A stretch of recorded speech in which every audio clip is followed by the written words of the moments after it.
the topic I'm going to talk to you today is incorporating different aspects of crop rotation to manage populations of resistant pigweeds. Now, we've seen a lot of pictures this morning with shots from fields infested with glyphosate-resistant pigweeds. Well, here's some shots from Mississippi of everything else. And we pretty much have the entire delta seeded with pigweeds at this point. In Mississippi, we currently have, I believe, 11 counties that we know have resistant pigweeds in them. That number is for sure to go up as we continue the screening programs through the remainder of the fall and into the winter.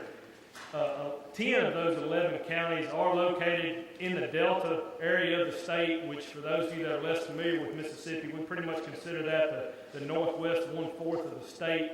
And then all of the counties that border the Mississippi River are currently infested with glyphosate-resistant pigweed.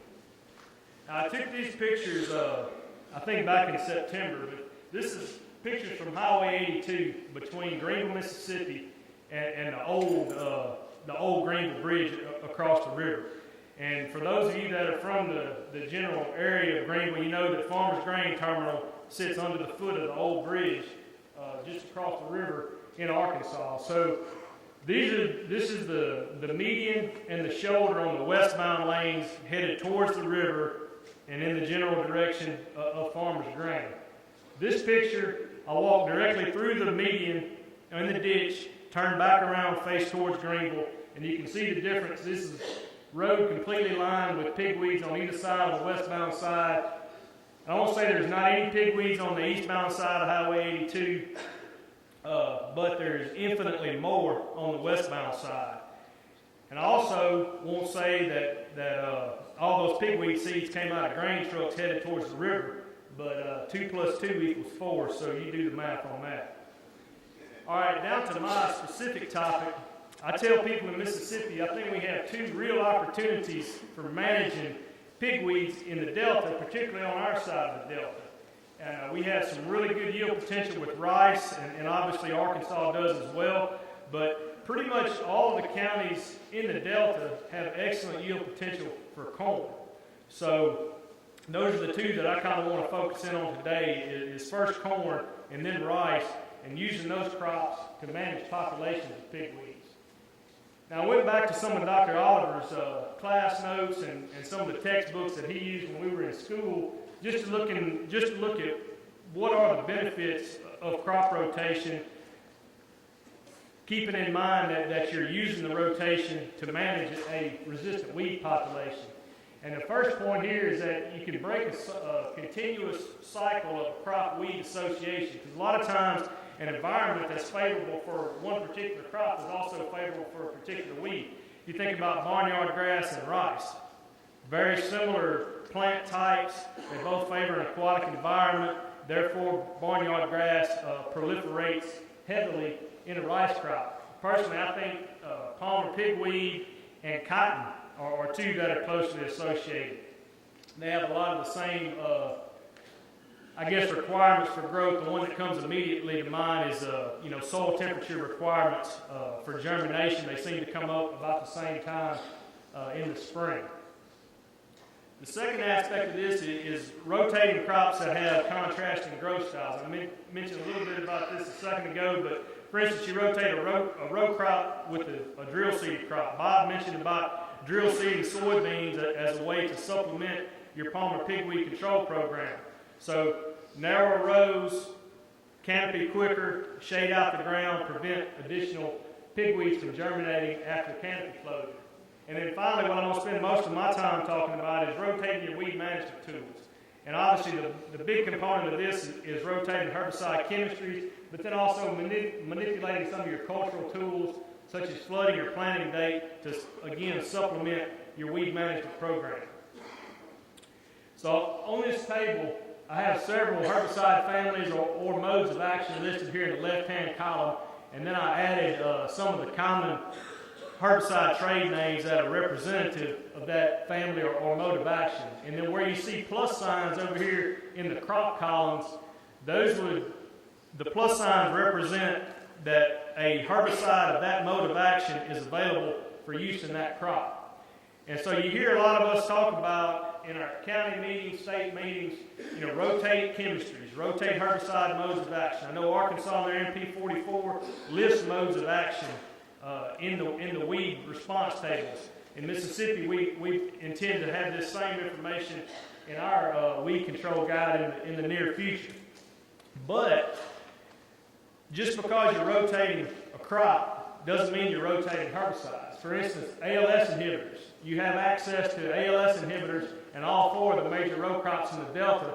Same with the PPO-ACE inhibitors. So you got to be conscious of not only the crop that you're growing, but also the herbicide that you're using in that crop. And the 2 to focus in on are down here at the bottom, the synthetic auxins, which is 2,4-D dicamba, grandstand and rice, and then the HPPD inhibitors, which are used right now solely in corn, but these would be, Callisto and Lawless would be 2 examples of these. And you notice that we don't have herbicides in either of these chemistries or families available for in-crop use in cotton or soybeans. So just starting out with corn, again, at least on our side of the Delta, I think corn is an excellent rotation crop for either soybeans or cotton. Again, we have access to excellent chemistry to control pigweeds in corn, particularly the HPPDs and the synthetic auxins. And you can use your planting date. I'll show some data in a minute, but use your planting date to avoid Palmer amaranth. Plant early before the pigweeds start emerging. But the big thing in corn is right here. We've heard several people mention seed production, and I'm going to say it probably 10 or 12 times again before I get finished. But avoiding seed production after harvest is a major aspect of managing a population of pigweeds in corn.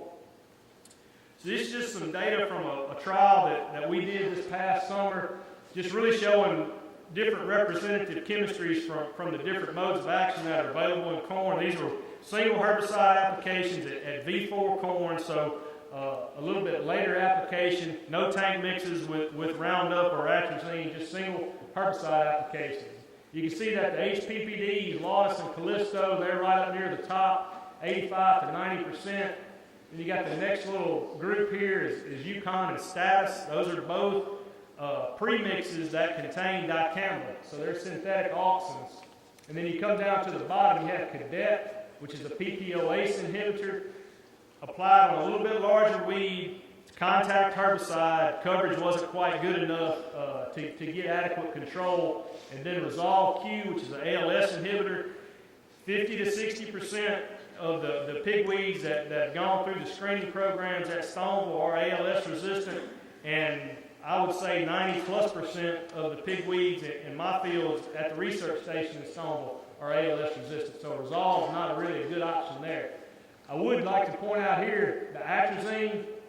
Dr. Nichols mentioned this morning about the uncertainty of the future with atrazine, and if we lose atrazine, then we'll get a group together similar to this next year and talk about managing pigweeds in corn.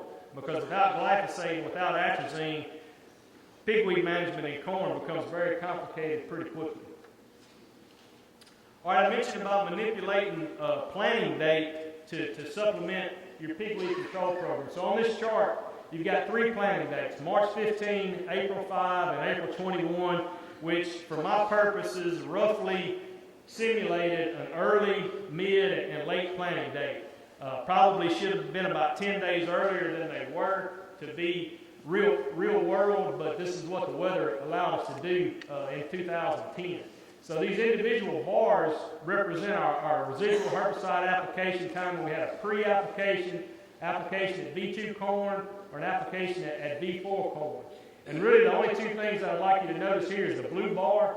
When we planted early, we're able to delay that herbicide application to a V4, which is basically as late as we could go with the height restriction on atrazine. And that's the best corn we cut, over 200 bushels. All right, when we delayed the planting to the middle planting date, our best yield was produced with a pre-application of a residual herbicide. All right, so here, the soil's still a little bit cool, not many pigweeds coming up, in a couple weeks following this planting date. We get out here into the 1st of April. It was warmer last year in late April, or late March and early April, than it probably usually is in Stoneville. so we got our best yield at the mid-planting date with the pre-application. So we introduced the residual herbicide into the system at the point when it's needed most, and that's when the pigweeds are emerging. So you can supplement the control program there by using a combination of the residual herbicide and the planting date. All right, I mentioned the seed production, and this is a big pet peeve of everybody right now that's dealing with pigweeds. You can see pigweeds growing back up after corn harvest at the top, and then this is actually a picture that Dr. Smith sent me. You can see pigweed seed there. This picture I took at Stoneville, but all the little black dots you see on the ground, those are all pigweed seed that came out the back of the combine. So, particularly in corn and also in early planted soybeans, it wasn't uncommon to see combines running the last week of July in Mississippi this year harvesting corn, but for sure we get ramped up good most every year the first couple of weeks of August. So depending on what the weather does between early August and say the middle of November, you can have 2 to 3 or 4 months of good growing conditions where those pigweeds are going to grow up, produce seed, and cause you problems in successive years. So every effort that you made in growing corn with the intent of managing a resistant pigweed population can go right out the window after you harvest, and you move on to cutting the rest of your corn, cutting your soybeans, cutting your rice, picking cotton, whatever else that you have to do in the fall. So once you harvest, don't forget about the fields. They need additional attention after that point. So we kind of tried to address this year and kind of got a late start on it. This is actually some data from Dr. Daniel Stevenson with LSU down at Alexandria. I had the same trial at Stoneville, but unfortunately where I put mine, we didn't have any pigweeds come up. So Daniel sent me his data. And these are just some different programs after harvest. 2 applications of herbicide. These are spaced about 3 weeks apart, with the first one occurring 2 weeks after harvest. Flail mow and then come back about 3 weeks later and use a non-selective herbicide, or disc the field a couple of weeks after harvest and then come back and spray 3 weeks later. And for 2010, when, for instance, it didn't rain at my house from the 1st of August until about 2 weeks ago, it really didn't matter what you did as long as you did something after harvest. You back up to 2009 when we got most of our corn out or part of our corn out, and then the rain set in September, and then we didn't do anything for 5 or 6 weeks. You had some real problems depending on the fall. But for 2010 at least, it really didn't matter what you did to control pigweeds after harvest as long as you were aware of the problem and went out there and did something. But again, that could change dramatically from year to year. All right, moving on to rice, which is where I spend a lot of my time during the summer. In Mississippi, I would say at least 90+% of our rice is grown in a 1-to-1 rotation. With soybeans, it's probably more like 93 to 95%. But we have some real opportunities in rice for managing populations of pigweeds as well. My personal favorite is combinations of propanil and grandstand, but then you got the flood, and you can't beat a flood for managing upon the pigweed. Dr. Oliver mentioned this morning about it coming, from the Rio Grande area of Texas. Well, there's not too many flooded areas in the Rio Grande part of Texas. So if we can flood a field and maintain that flood, we can really do a good job on controlling the weed that's native to an arid climate. But then, as with corn, there's always one big drawback, and that's preventing seed production on the levees. You can see in this picture at the bottom right, some of these big plants, for instance, this one right here, that's actually a volunteer soybean, but many of these plants scattered out around this rice field are pigweeds. And then that levee right there, this particular grower hasn't seeded his levees, so that's even a better site for pigweeds. So even though they'll survive the flood, they will absolutely thrive on a levee throughout the summer. So this slide just shows how Palmer amaranth control can kind of incorporate into a general rice weed control program targeting grass and broadleaf weeds. And really the main bar is the bar at the top. Super Wham plus grandstand at mid-post timing, which for me in my program, that's probably a 3 to 4 leaf timing, 3 to 4 leaf rice timing So usually about 3 weeks after the rice comes up is when that application is going to go out. The second bar is broadhead. Some of you may not be familiar with broadhead. It's a premix of quinclorac or facet, Quinstar plus AIM. Broadhead, in the limited experience that I have with it, has done a very good job on very small pigweeds. It has done a very poor job on larger pigweeds because one of the components of it, and the one that's doing the major effort on controlling the pigweeds, is the AIM component. AIM is a contact herbicide, needs excellent coverage, and obviously is going to work better the smaller the weed. One other thing to point out here, and it'll be obvious on the next slide, AIM permit, again, a lot of glyphosate-resistant pigweeds, ALS resistant pigweeds in our field at Stoneville. So we only get about, 63-65% control with AIM plus permit. But if we can injure those plants and then get water on them, in 10 days to 2 weeks, it seems like even though they didn't die from the herbicide application, they'll melt down and die a lot quicker if they were at least injured by herbicide than ones where we didn't treat at all and you just strictly use the water to manage those pigweeds. I've seen those probably take 2 weeks to 4 weeks, depending on how big they were when you put the water on. You can see at the top I talked about the target size with a product like broadhead or really anything containing AIM. That's your target size. Bob showed what a 1-inch pigweed looked like this morning. Same thing as with Flexstar with AIM. The smaller the better for control, just from a coverage standpoint. And we just see way too much of this in the rice field. We wait till that pre-flood timing to treat most of our broadleaf weeds, and at that point they're just too big. And even though the flood is going to control the pigweed that's there when you put the water on it, you still got, depending on how long it is from the time you put the rice seed in the ground until you flood it, there's 4 to 5 weeks of competition that's going on there. So if that pigweed population is thick enough, you can incur some real yield losses due to competition before you're able to get the water on it.